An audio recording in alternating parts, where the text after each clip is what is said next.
with some of the defensive playmakers who've emerged out there who you think can make a big impact this season?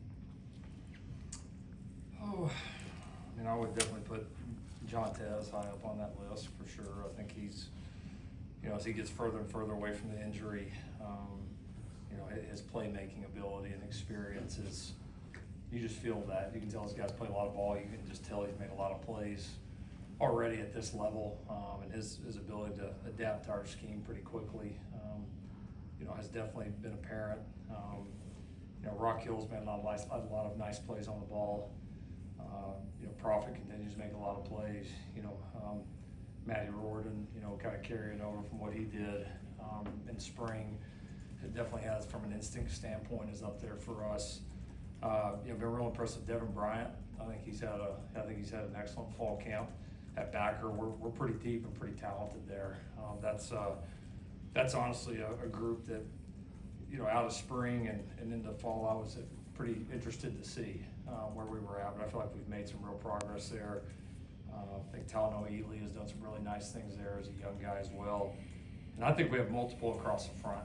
I do. I feel like I think we have some edge guys there, both some of the young and new, that show some real. I think they're going to cause problems for a lot of people. And then likewise, with the rotation and the bodies that we have at the defensive tackle, we've got, I would say, a little bit of an unusual number of guys I think that can win one-on-ones and can get home, but also have some of the mass to be able to anchor down against some of these bigger, personnel groupings and some of the different schemes that you see week to week in this league. So, yeah, I feel like we've got some at all levels. I think it's going to be more about our groups continuing to come together to play great team defense to complement one another. And I think in any year, early in the season, you're certainly looking for that. You're emphasizing that, and certainly with a new coordinator and obviously some new things schematically, I think the sense of that is even heightened. Hey Coach, last week Raymond Jordan talked a lot about his trip to Hawaii and how he was able to speak mental health to students in Hawaii. As you've been coaching for a long time, as far as the topic of mental health, have you seen that topic change throughout your time coaching, and how has that topic have changed? Yeah, it's changed as much as all these other topics in college football right now. Everybody talks about NIL or portal or all of that, but that topic alone from day one, maybe day one as a player or as a coach, either one, to now, it's changed drastically, and I think in a real positive way. I feel like the world is more open, aware, sensitive to it, and I think with that, these players are getting better resources across the board. I think it's becoming, before it was almost, at times, at least in our sport, kind of this male alpha thing, right, where you just tough it out, right? And as time has evolved, it's seen that obviously everybody goes through things that you need support on. There's not a human on earth that is without that, and so trying to make it open and available for our players, trying to support them from a resource standpoint, and then I think just making it comfortable for guys to be able to come talk to, whether it's somebody on staff or somebody outside here, is very, very important. These guys go through a lot. What they do is extremely public, and as we all, even though they're getting paid and all that now, we still got to remind ourselves that that's great, they're getting paid, they're still kids. They really are still kids. We all forget that sometimes. So it's good to see that the support systems and emphasis on mental health has gotten better and better through the years. Could Sam contribute on special teams this year? Did we see him out there today with them? Sam Heward? Yeah. I think we've used him once before. Beyond that. I couldn't remember which one it was. Yeah, I mean anybody. Roster. You always look at your roster and what you can do.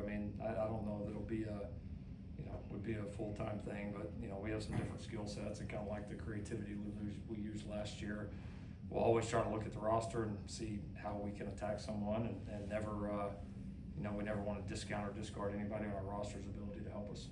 Going into mock week, and that's typically when you kind of break down things with the team, what their roles are going to be. What was the response? How did the team overall respond when you were kind of breaking out the news? This is where your eyes are at right now. Yeah, we've had some. We used the last couple of days and had certainly some initial talks with our guys about at least where they stand at this moment, knowing full well, I know I kind of touched on this a little bit yesterday, that so much is going to evolve, right? And these are these are starting points, just like, I mean, even our reps in the start of fall camp, 2.5 weeks ago or whatever, 3 weeks ago that it's been now, a lot of position groups have changed a lot. And it's going to continue to change throughout the year, but you do want to be able to give these guys a sense of where they're at, where the starting point is. And then I think important to lay out like what's their path forward, right? Like if you're where you want to be in terms of reps or role, how do you get better as a player and keep that, right? And if you're not, like, how do you continue to elevate while also being a star in your role here? Because that's what we're going to need. We're going to need guys that own their roles, that are stars in their role, and that's what, I think that's what, number one, keeps the team first, and number two, as you go through the season and you need different sets of guys, different weeks, guys are ready to step up and assume that. And so it'll be a big challenge for our team. It's right, the blessing and the curse, right? Sometimes the more depth you get, the more talented, more numbers, the more challenges that can provide. And so I'd certainly rather have it this way, I promise. But as a team, it'll be very important how we all handle this from whoever it is that people think of the first player when they think of USC football right now, down to, the newest guy that just showed up that may be a scout team player here early on. Like, we need everybody to be a star in their role here. How much more can you craft game plans for Jaden, given that you've had this much time with him now, which has in a way become a rarity in college football? Oh, I would like to think still a lot, because it's not obviously he's a focal point of it, but our skill sets are very different than what they've been, and we've got to be able to maximize that. And so, for me, I've always tried to look at it, holistically, and what we have, where I think our advantages can be and how do we capitalize on those. And if there's any places that you feel like maybe you don't have an advantage, how do you maybe find a way to create that or work around it, one of the two. I do think, looking at the offense right now, from just a holistic standpoint, I think we do have the opportunity to do a lot of things well, and maybe give us, maybe not more balance instead of in terms of like run pass necessarily, but more balance in like what we feel like we're able to do and how we feel like we're able to craft plans. And the more you feel like you can do, obviously that affects, everybody pays attention how you call a game. And to me, it's like way more about like how you design and how you package, how you use different people. Like, that to me is way more important. And this has been a fun group to start to learn here. And I think we all, the offensive staff, has a better sense after this training camp of where we feel like some of our advantages are, and I think we're starting to get an idea of how we feel like we're going to attack people, and maybe like what our identity is going to be. Let's do one more. Obviously, you have Jaden as a returning starter. What have you seen from some of the other quarterbacks they want to compete for that number 2 role? Yeah, we've really we've split Sam Heward and Jonas Williams as reps down the middle. We typically have made a decision by this point, on kind of how 1, 2, and 3 will lay out in that room, but we're not quite at that point yet. Both those guys have done a good job. I think they both elevated their play a lot. That's going to be a difficult decision, and one that we'll see how it plays out throughout the year. That could evolve like a lot of these other positions, but I really like the room. Sam's experience now in our offense, having played college football for a while, I think is apparent, and you feel that right now when he's in the huddle. He feels like a veteran. He feels like somebody that is in complete control, and he's done a really nice job physically changing his body. He's moving around and a lot better. We've joked he's definitely got the best body of the Hewards on in the program right now, so they've had some fun with that, as you can imagine.